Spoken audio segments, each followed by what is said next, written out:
C'est le grand retour du kiosque chez Panini Comics avec la sortie de Spider-Man géant numéro 4. Et oui, quatrième opus consacré à Spider-Man, mais pas que, je vais vous en parler.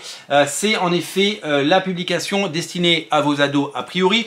Mais je dois avoir un petit peu un côté ado parce que moi j'y prends du plaisir. Redécouvrir ces histoires publiées au début des années 2000 dans les collections Marvel Age, eh bien c'est un plaisir de redécouvrir ces comics adaptés des histoires de Stan Lee et Steve Ditko et dessinés par une génération de dessinateurs. On a vu dans le numéro précédent qu'il y avait des gens comme Mark Brooks qui ont fait leur classe là-dedans. Il y a du Roger Cruz, plein de dessinateurs talentueux qui sont venus travailler et nous proposer des histoires destinées à un large public. Regardez Roger Cruz là par exemple, c'est trop bien d'avoir ce dessinateur que j'ai toujours adoré sur toutes les séries qu'il a pu faire. Regardez comme ça claque, regardez comme c'est chouette.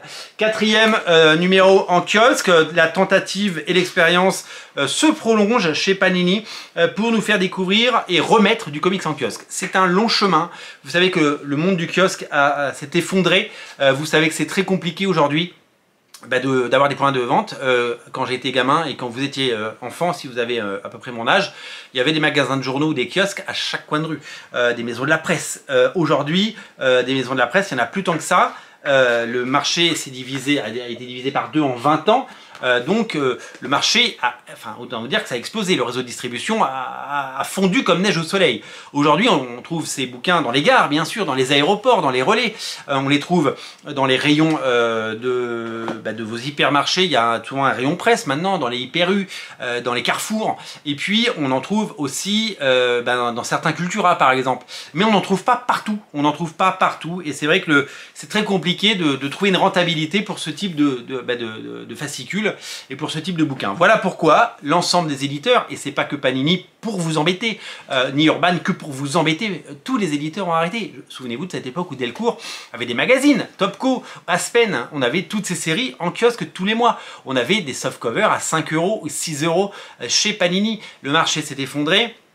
Les conditions sont devenues impraticables pour certaines personnes. Il faut réussir à vendre des 10 000, 20 000, 30 000, 40 000 exemplaires, 60 000 ou 70 000 comme des journaux de Mickey ou des Picsou magazines pour espérer s'en sortir. Mais les comics, ça n'a jamais été ces chiffres-là, et même à la grandeur des grands comics, peut-être que dans les années 80, il y a eu ce nombre de lecteurs, mais là aujourd'hui, c'est plus du tout ça, et on sait que c'est une poignée de lecteurs, de quelques milliers de lecteurs seulement, qui sont concernés par ce genre de publication. Donc la tentative continue, j'espère que ça marche, j'ai pas d'infos, j'aimerais avoir des infos, je sais pas si ça fonctionne. En tout cas, Panini a décidé de soutenir cela, parce que le but il est évidemment de faire en sorte d'avoir un maximum de suivi, de faire venir les gens, les faire revenir, de créer un rendez-vous, de créer des nouvelles habitudes de consommation, et peut-être de séduire un lectorat sur la durée. Donc faire que 3 numéros et s'arrêter, ça n'aurait pas de sens. Donc je pense que c'est une expérience qui va durer le plus longtemps possible, c'est tout ce qu'on leur souhaite. En tout cas, c'est vraiment une chance d'avoir ces bouquins et d'avoir ces kiosques qui nous parviennent. Je vous l'ai dit, il y a du Spider-Man, mais il y a aussi du Fantastic Four. Ça tombe bien, il paraît qu'il y a un film qui arrive, donc ils ont préparé le terrain, ils sont malins chez Panini. Il y a aussi la série Marvel Age Fantastic Four qui est présentée, donc vous allez pouvoir la découvrir avec Ryan Odagawa, un dessinateur qui depuis a bien percé chez Marvel. Et est-ce qu'à la fin il n'y a pas une petite série sur Hulk? Mais bien sûr que si. Shane Davis qui fait la couverture, excusez du peu, et donc dessin, c'est pareil, Ryan Odagawa, donc qui est aux manettes. Donc toute une nouvelle génération de dessinateurs qui aujourd'hui a fait ses classes et ses preuves, qui se retrouve, qui a commencé là-dedans, voilà, tout simplement. C'est disponible dans tous les endroits où on vend des journaux.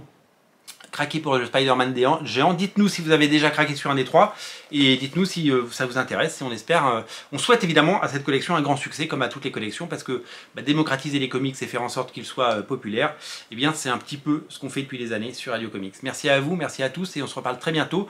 Merci d'être si fidèles, merci du soutien que vous faites à Radio Comics, et n'oubliez pas de vous abonner si ce n'est pas déjà fait. Salut!